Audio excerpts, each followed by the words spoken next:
저희 마태복음 16장 이후부터 예수님의 사역은 후반부로 이렇게 전보 들어간다고 말씀을 드렸습니다. 그 예수님의 후반부 사역이라고 하는 것은 십자가의 죽으심과 그리고 부활의 영광을 경험하시는 것이죠. 이러한 일들을 앞에 내다보시면서 예수님께서는 제자들을 이렇게 준비시켜 가십니다. 예수님께서 십자가 고난과 죽음을 당하실 것을 생각하시고 그 제자들의 마음을 붙들어 주시고 그들에게 그 앞으로 되어질 일들이 어떻게 진행될지에 대해서 자세하게 설명해 주시는 그런 예수님의 모습을 우리는 볼 수 있습니다.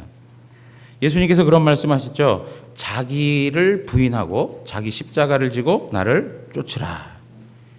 그것이 오히려 살아가는 것이다 라고 이야기합니다. 그것이 생명을 얻는 것이다 라고 말씀하고 있습니다.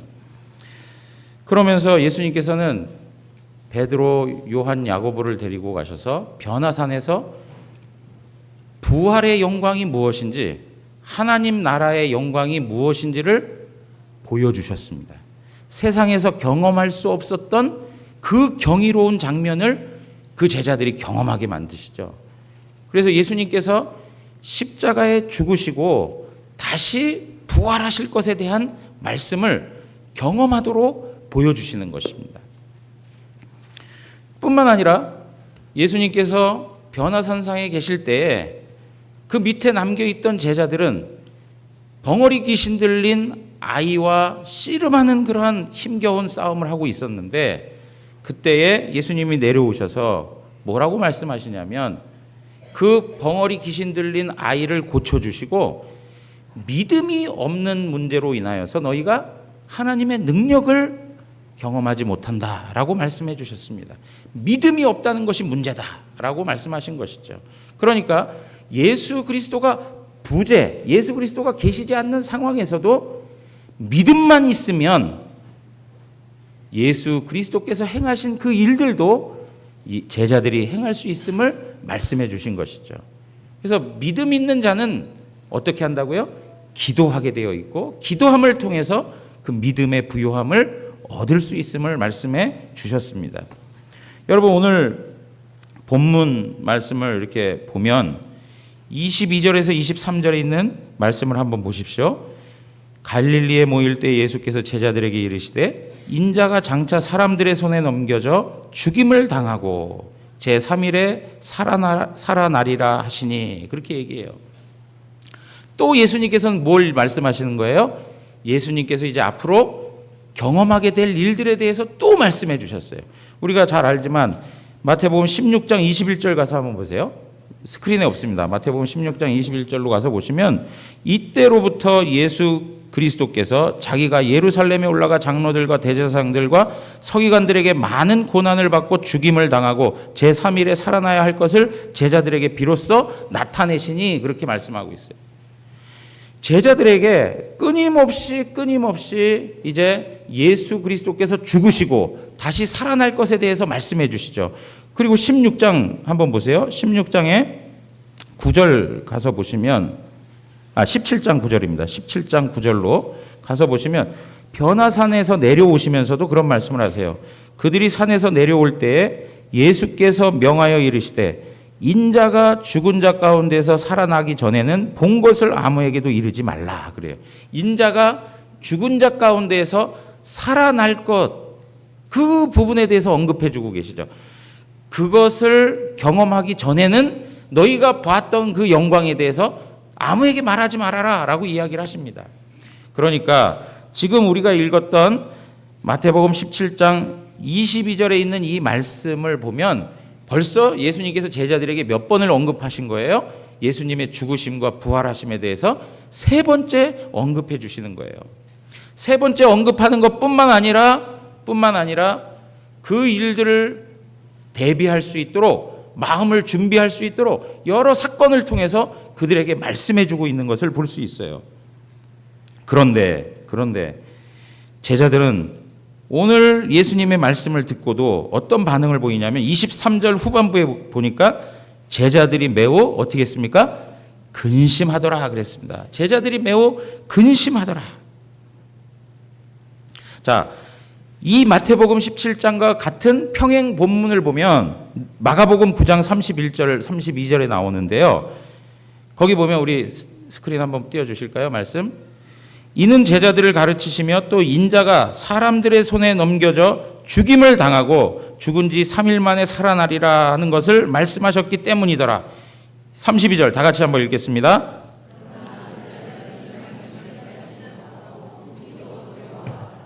네, 그러나 제자들은 이 말씀을 어떻게 했다고요? 깨닫지 못하고 묻기도 두려워했어요. 누가복음 9장 44절에서 45절도 같은 내용들을 다뤄주고 있는데 조금 다르게 표현하고 있어요. 44절에 보니까 우리 한번 읽겠습니다. 이 말을 너희 귀에 담아두라. 인자가 장차 사람들의 손에 넘겨지리라 하시되 그들이 이 말씀을 알지 못하니 이는 그들로 깨닫지 못하게 숨긴 바 되었음이라. 또 그들은 이 말씀을 묻기도 두려워하더라. 예수님께서 나는 이제 붙잡힘을 당하고 고난을 당하고 죽었다가 3일 만에 다시 살아날 거야 라고 하면 제자들은 마음에 근심하는 거예요. 그리고 두려운 마음이 들고 묻기도 두려운 마음을 가지고 있는 거예요. 그 말씀이 뭘 의미하는지를 모르는 거예요.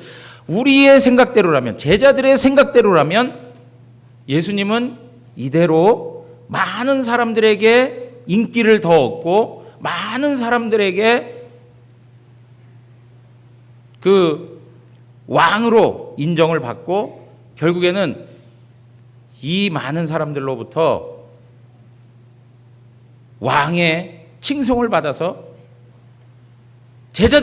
그들도 많은 영광을 누리는 것이 그들이 생각했던 모습인데 예수님이 자꾸 죽는다 그 얘기를 하시는 거예요. 매우 근심하였다. 이것이 바로 제자들이 가졌던 심리적 상태임을 우리에게 잘 설명해 주고 있어요. 왜 그랬느냐 이거예요. 왜 이들이 예수님 그런 말씀만 들으면 마음에 근심할 수밖에 없었느냐라고 하는 것이죠. 그것은 지금도 말씀을 드렸지만 제자들이 생각하고 있는 메시아 관에 대한 문제인 거예요. 계속 말씀드리고 있는 거예요. 메시아에 대하여서 그릇된 생각을 가지고 있기 때문에 그런 거예요. 예수님이 누구이시냐? 예수님이 이 땅에 왜 오셨느냐? 라고 하는 가장 본질적인 내용을 알지 못하기 때문에 삐뚤어진 관점을 가지고 예수님을 바라보기 때문에 그들은 근심할 수밖에 없는 거예요. 여러분 보십시오. 제자들의 입장에서 보면 메시아가 죽는다는 것은 상상할 수가 없는 거예요. 예수님이 자꾸 죽는다 그런 얘기를 하면 예수님의 제자들의 마음은 자꾸 더 불편해질 수밖에 없는 거예요. 근심에 쌓일 수밖에 없는 거예요. 그런데 여러분 보세요. 예수님이 죽는다는 얘기만 하셨냐 이거예요. 죽는다는 얘기만 하셨습니까? 아니요. 죽었다가 다시 살아날 것을 말씀하셨어요. 살아날 것을 이야기하셨어요. 그런데 예수님의 제자들은 항상 어디에 꽂히는 거예요? 자꾸 예수님이 죽는다는 것에만 꽂히는 거예요. 예수님이 죽었다가 살아난다, 부활에 대한 영광을 말씀하시는데도 불구하고 예수님의 제자들은 자기들의 틀 안에서 자기들이 생각하는 방식 안에서 메시아만을 이해하고 있기 때문에 예수님의 부활 영광이 들어오지 않는 거예요. 여러분 보세요. 예수님께서 변화산에 올라가서 부활의 영광, 하나님 나라의 영광, 이 세상에서 형용할 수 없는 그 장면을 보여주시면서 그 영광스러움을 너희가 경험하게 될 것을 말씀해 주셨는데도 불구하고 제자들은 예수님이 죽었다가 다시 살아나는 부활의 영광이 무엇인지를 이해하지 못하는 그런 어리석고 그런 연약함 가운데 있음을 우리에게 보여주고 있는 거예요. 그러면서 변화산상에서 하늘로부터 소리가 나서 뭐라고 얘기하고 있습니까? 이는 내 사랑하는 아들이다. 내가 기뻐하는 자라 라고 얘기했어요. 즉 예수님은 하나님의 아들이시요, 예수님은 메시아임을 그대로 설명해 주셨어요. 하나님의 아들만이 죽음의 권세를 이기고 영광스러운 부활을 경험할 수 있을 것이다 라고 하는 것을 말해줬건만 제자들은 그 의미를 알지 못하고 있는 것입니다. 왜 그럴까요? 왜? 제자들의 오직의 마음은 이 세상에 다 갇혀 있기 때문에 그런 거예요. 제자들의 예수님을 바라보는 시각은 예수님을 통해서 이 땅에서 세상 권세를 얻고 세상에서 번영하고 출세하고 성공하는 것, 그것만이 그들에게 있어서 관심의 대상이었어요. 예수 그리스도의 죽으심과 부활을 통하여서 인류 구원의 하나님의 나라가 임하고 죄 가운데 사망 가운데 있던 영혼들이 구원을 받고 하나님의 자녀가 되는 그 놀라운 영적인 복에 대하여서는 생각지 못하고 오직 뭐예요? 인간적인 성공과 세상적 권세와 부귀영화를 누림으로 인하여서 자기 개인의 만족을 얻고 살아가기를 원했던 것이 제자들의 오직의 관심이었다는 거예요. 사랑하는 성도 여러분, 우리도 제자들과 같은 그러한 방식을 가지고 살아갈 때가 얼마나 많습니까? 하나님의 말씀이 끊임없이 하나님의 나라에 대하여서 진리에 대하여서 증거하건만 우리는 우리가 듣고 싶은 이야기만 듣는 거예요.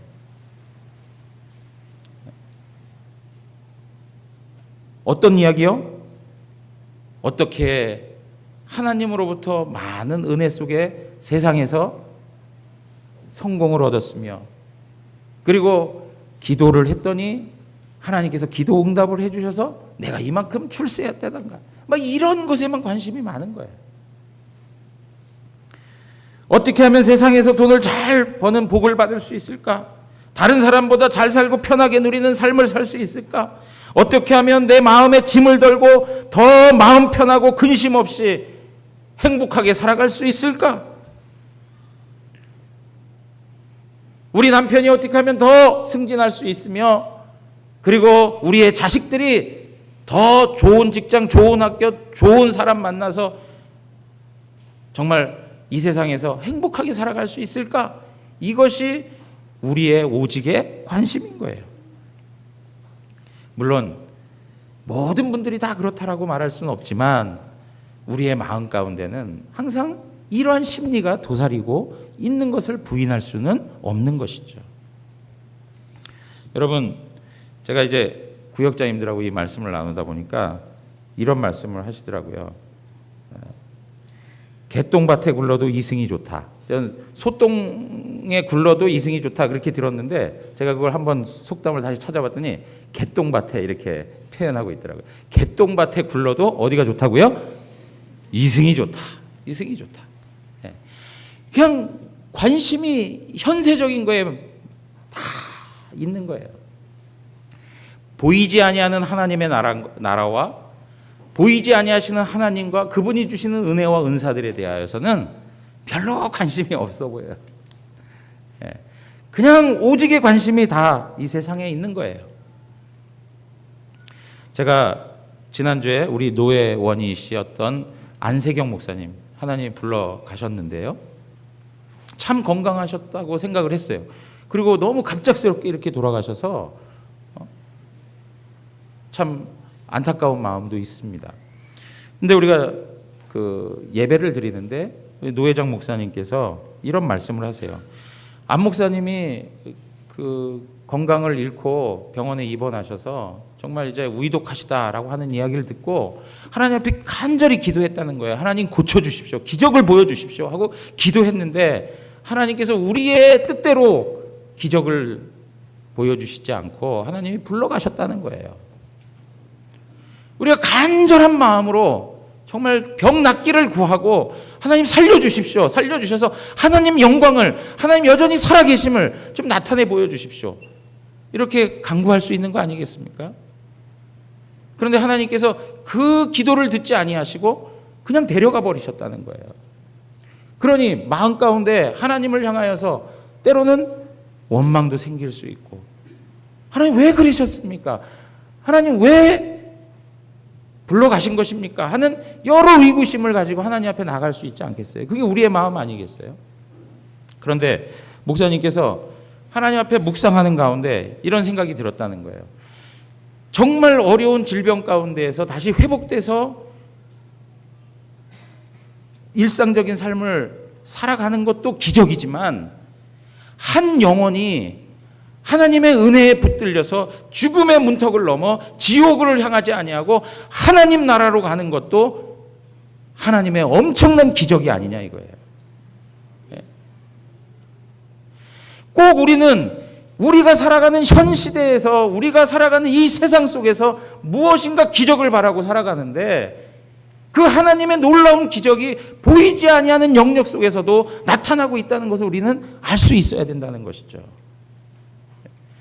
죄인이, 자격 없는 사람이 하나님의 은혜를 받아서 그 죽음과 사망의 문턱에서도 하나님의 보호하심 가운데 천국에 가서 하나님의 안식을 누릴 수 있다면 그것만큼 큰 기적이 어디 있냐 이거예요.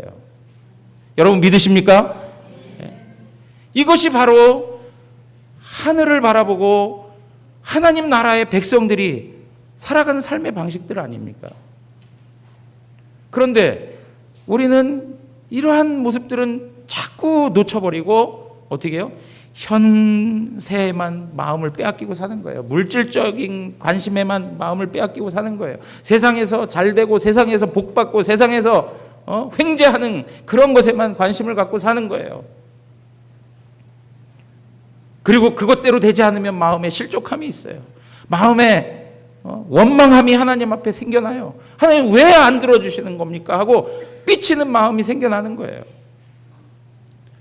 여러분, 우리의 마음 가운데 하나님에 대하여서 조금이라도 원망스러운 마음이 생기는 것은 반대로 이야기하면 내가 그만큼 세상에 집착하고 살아가는 증거일 수 있는 거예요.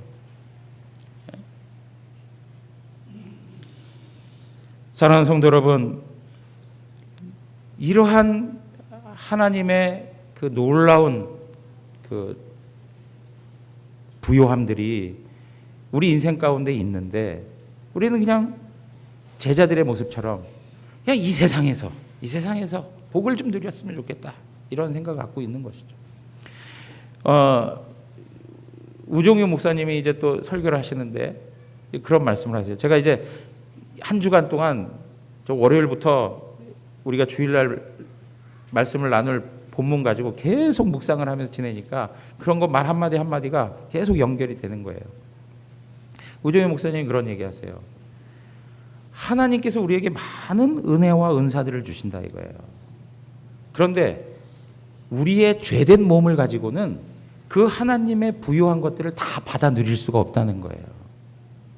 하나님이 우리에게 좋은 것들을 많이 주시는데 우리의 죄성 있는 우리의 육체를 가지고는 그 하나님의 부요하신 것들을, 그 영광스러운 것들을 다 받아 누릴 수가 없다는 거예요.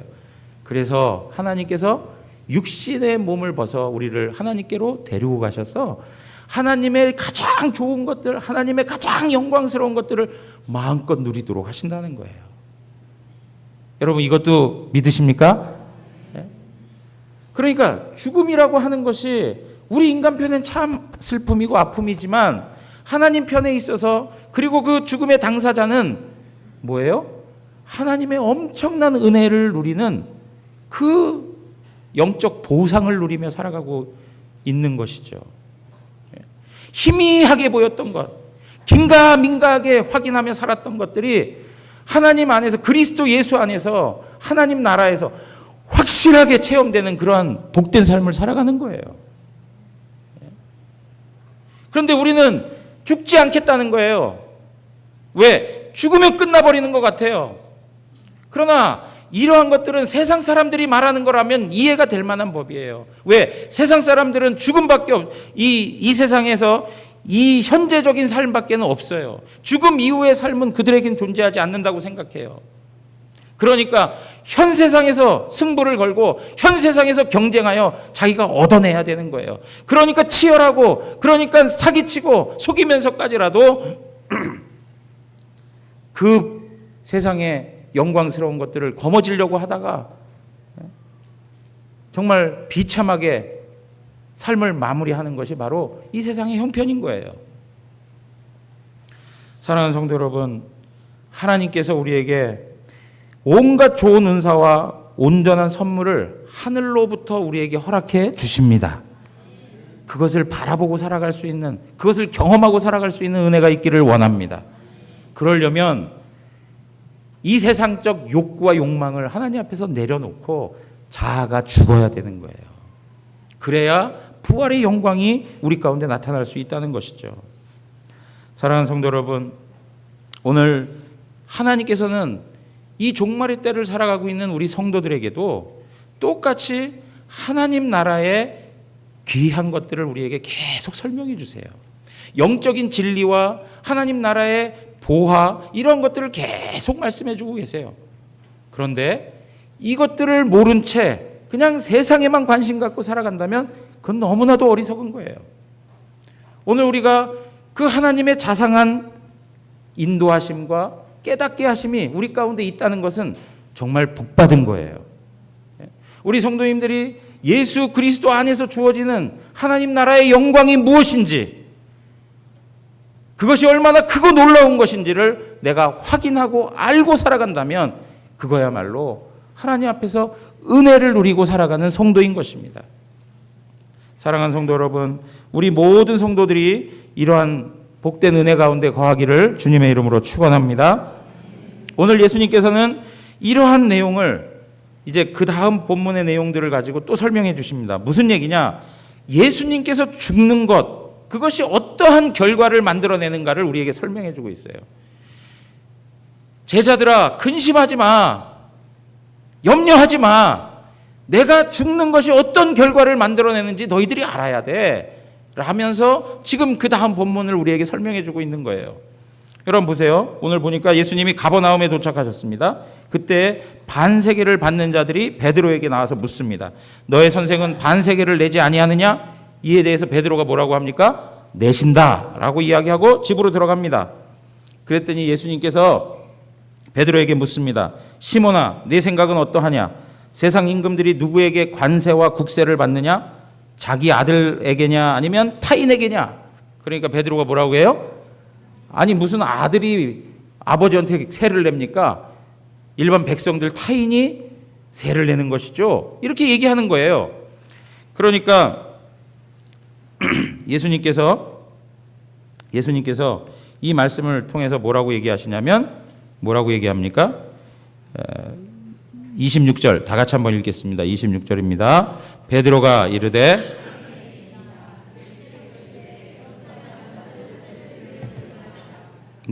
예수께서 이르시되 그렇다면 아들들은 세를 면하리라, 그렇게 말씀하고 있습니다. 여러분, 오늘 여기에 있는 말씀이 무슨 그리스도인들이 세금을 내라 말아라 뭐 이런 얘기를 하자고 이 말씀이 주어진 게 아닙니다. 오늘 여기 반세계를 받으러 온 사람이 있어요. 이 반세계를 내는 것은 그 당시의 유대인들에게 있어서 아주 오래된 하나님의 율법의 내용이 있는데, 그게 무엇이냐면 성전세를 내는 거예요. 성전세. 이스라엘 백성으로 계수된 20세 이상의 남자라면 반드시 어떻게 해요? 성전세를 내게 되어 있어요. 출애굽기 30장으로 한번 가서 보겠습니다. 출애굽기 30장 12절에서 16절. 출애굽기 30장 12절에서 16절.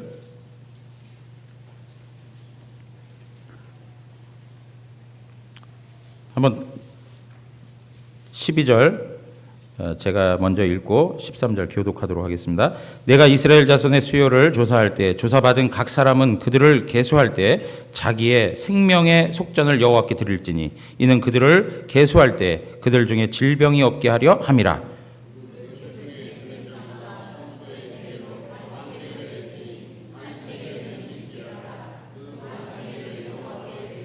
계수 중에 드는 모든 자 곧 20살 이상 된 자가 여호와께 드리되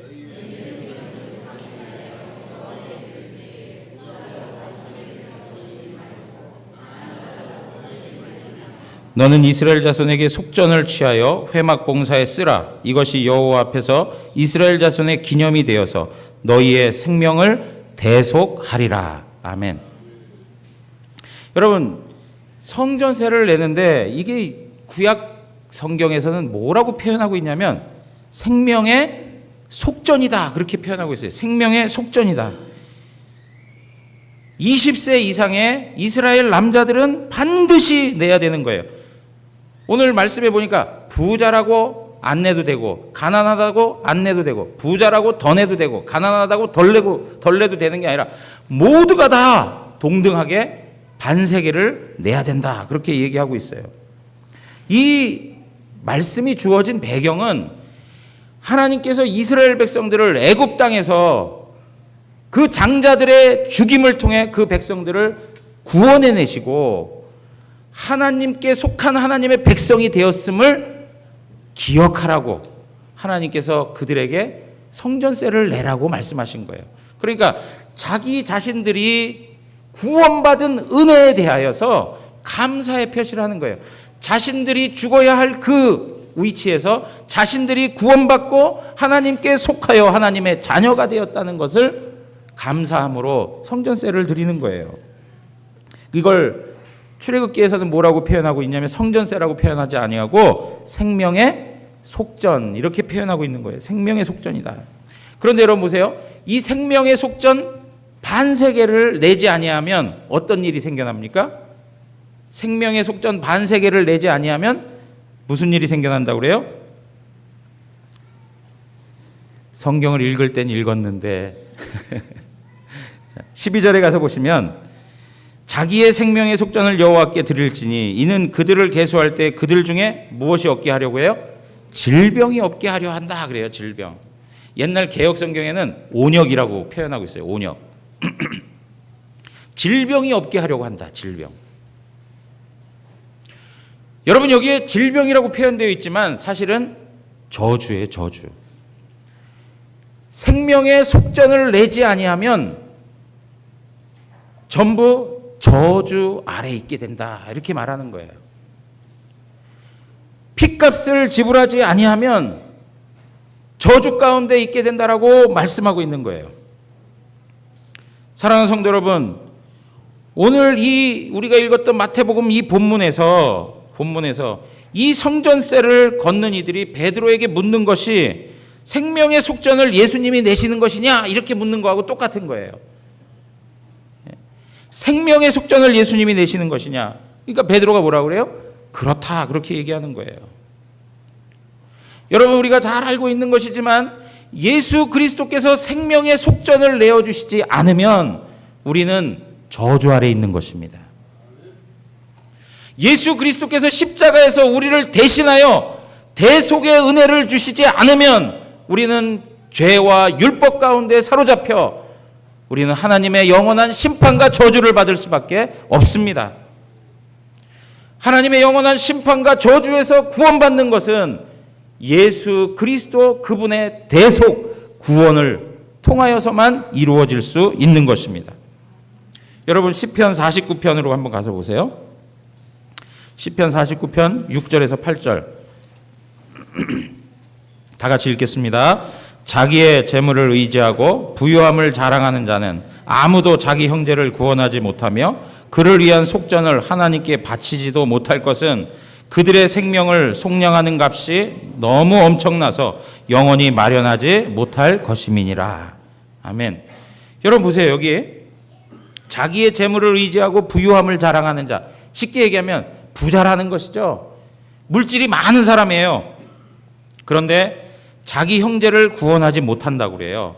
왜 그러냐니까 그 속전을 지불하기에 한 개인의 핏값이 너무 크다는 거예요.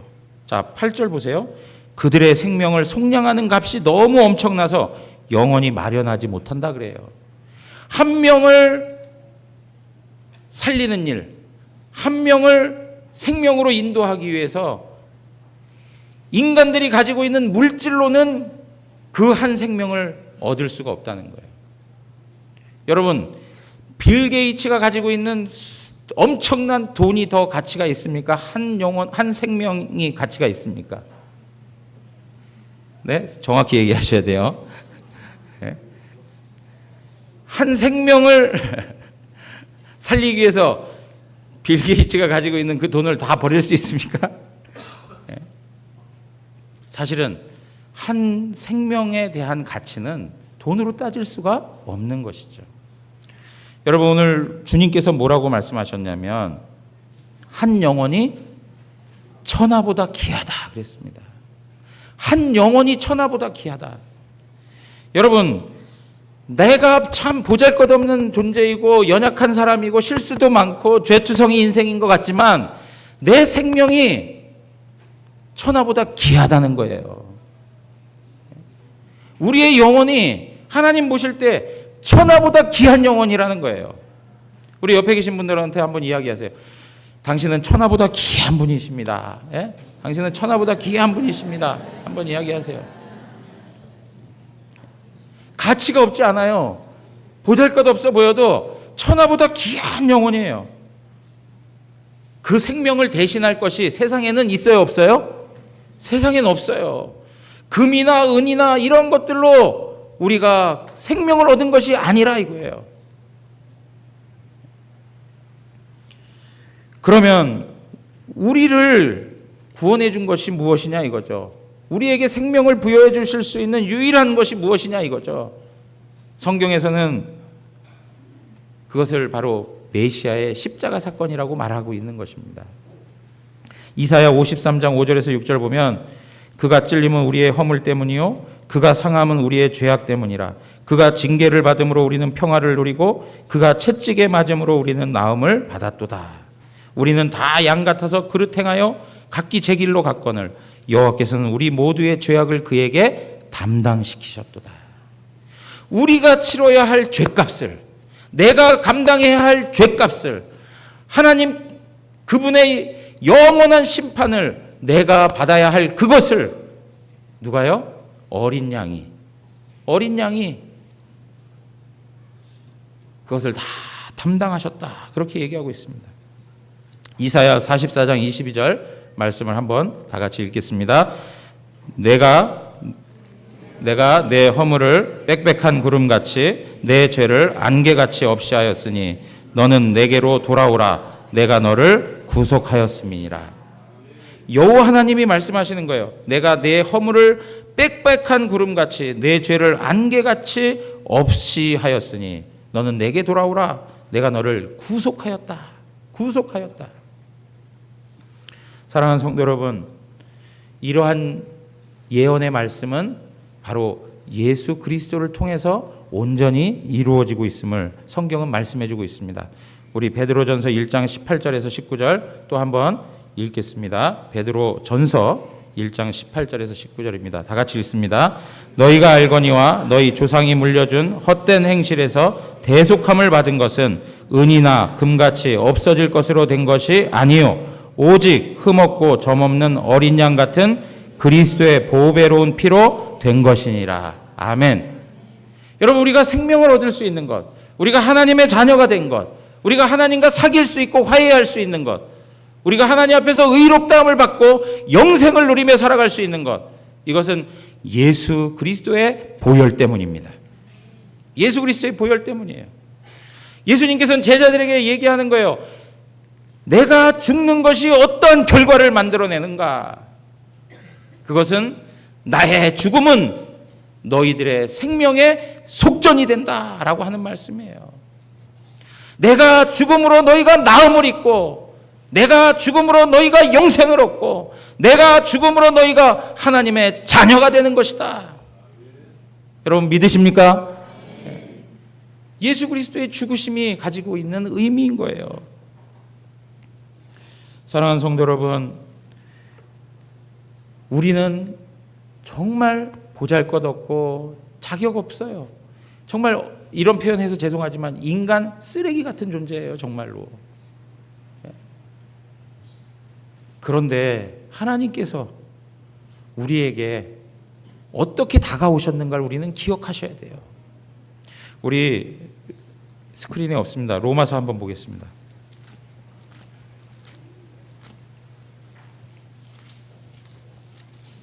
로마서 8장